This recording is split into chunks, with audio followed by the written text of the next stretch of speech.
I knew when I signed up this was that I'd want to do more, because I kind of like I was enjoying property, but I'd kind of reached a point where I was getting a little bit jaded with it, and I wanted a new challenge. Before I went traveling, the conversion of the camper van took like 9 months, and that gave me a lot of time to like think about what I actually like wanted to do. And driving up and down to the northeast wasn't probably that. So so I just thought, if I'm learning the skill to swing trade, it's not that difficult to shift that to day, or it's not like you've learned the fundamentals at that point. Now you just have to learn like a new strategy or something like that. So yeah, I just thought, how can I boost the returns dramatically? And that's the best way to do it. Yeah. And yeah, with this one, I was just I'm a bit of a I kind of like love backtesting, which is probably a bit weird. I don't think many people love it, but I really enjoy just doing like hundreds of them and just then like delving into data and then trying to work out like what works and what doesn't work. So I was just sort of like doing loads of backtesting on day trading, and then I just noticed like there was something that kept happening over and over again, and then I started like putting a sort of like a target and a stop loss on it each day to see how it was performing, and then it just started to every now and then just come in like really high. So yeah, I just started. Do I need to get up really early in the morning to do this? Yeah, you won't like it. It depends what's early for you. Anything pre 9 a.m. is early for you. Yeah, you're gonna miss it, I'm afraid. This is an anti-parent strategy. Can we get some like mid-afternoon? We'll work on it. Yeah, actually, funny enough, I have potentially seen another one that might work mid-afternoon. But yeah, anyway, I just sort of spotted something that kept working. So I've been testing it since January, and I think initially it was quite hard to work out with the backtesting exactly what it was making, but since trading it live, it's been a lot clearer. So January made 11.5%, February made 8%, and so far we're pretty much a bang smack halfway through March, and it's at the time of recording. At the time of recording, and yeah, it's up 4%, 4.5% for. So for March. You've not only backtested it, but you're confident enough to live trade it with a small account. Yeah. So it's more to because it's so quick. Yeah. It's to make sure that it enters it correctly. It's, as Lewis said, it's like on a 5 minute. Sometimes I'll drop down to the minute time frame to like see a bit more detail, and it literally does last like often 1 minute, sometimes like 3 seconds or less. What? Under a second sometimes for a loser. Which is why it's not for new traders. Yes, this I can is not see a strategy that. So the stage that Adam's now at, because of the work he's put in, because he's mastered swing trading, he's got all of our strategies under his belt. You now get to be creative and you get to have some fun with it and think, right, well, this is something I'm seeing in the market. Does this work as a strategy? Sometimes the thing you notice, you test and it doesn't work. So this is, again, why we test, why we backtest. We want to make sure that our theories are actually accurate and are operating well in the market. So this is where you can get to. It's quite an exciting stage to be. And we've done some testing that isn't working. And so we're now focusing on what is working, but that is the nature. And unfortunately, testing strategies does take time. But we've done enough historic testing on it that we're now happy to test it live, because that can sometimes change things. And it's proving pretty good. Yeah, that's really exciting. And it kind of shows that star trading doesn't really stop. No. Like, you're not just teaching us the 3 strategies and then you're like, bye. You can stay within the community, you can keep working and find out about new strategies. Have you got a name for your new strategy? You can't call it that, because then you'll give it away. Yeah, exactly. I've got it now. It's 6:30 a.m. It's the ATM strategy, based on what we said before. ATM strategy. Cha-ching. Yeah. No. Maybe I'll come up with something for it, but not yet. Ooh, watch this space then. Watch this space. Oh, that's cool. So you've had a good time with your trading then, I take it. Yeah, definitely. Yeah. I mean, I'd still think I'm still not really at the point where I'm day trading every day and I want to be. I'm still like backtesting a lot.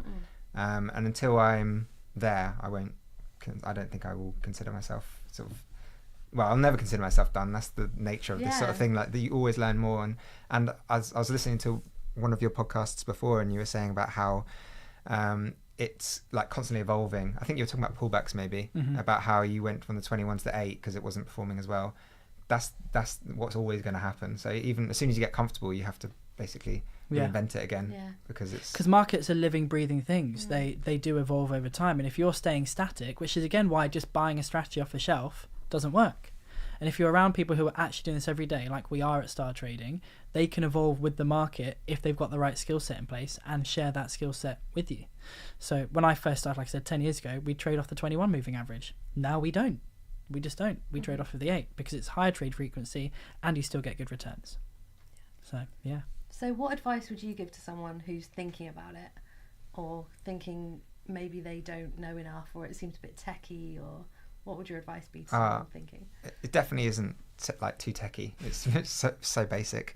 I think the thing is, I think with anything like this, if you don't do it, like, what's the alternative?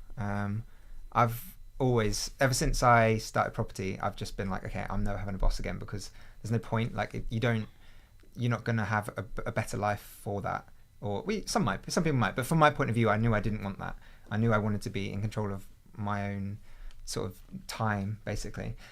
So yeah, I think if you also desire that, this is a great way to start. And you just have to be aware that this is not like a get rich quick, though. You have to put a ton of work in. And if you're willing to do that, then I honestly think like everyone should learn this, because it literally takes like, well, especially like swing trading, it takes like half an hour, 45 minutes in the morning or evening, if you can stay up that late. But if you do that for like 10 years, you're just going to change your future completely compared to if you don't. And if you don't, the alternative is most people will be exactly the same place as they are in 10 years' time. Or worse off. The likelihood is if you're standing still, you're worse off in 10 years' time. That's the reality. We have to be doing something. We really do. So if you rewind back to when you started in property, and you could have gone property or trading, do you think you would have gone trading? Lewis asked me this last time. I don't regret anything, but I think I can see why some people would benefit a lot more from doing this first, because you don't need as much money. Like, to start with property, not only is it a lot to buy the house initially, you have to like get to the place, get hotels, put in a ton of offers, refurbs. There's so much money up front before you get anything back. Whereas I think this is something that you can start alongside a job far more easily. And you could do that, an hour a day. That's all it really takes. But every day you have got to be consistent to learn.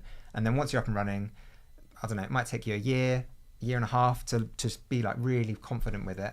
And then it's just half an hour every single day. And then the returns just like compound. I mean, the compounding is the exciting thing.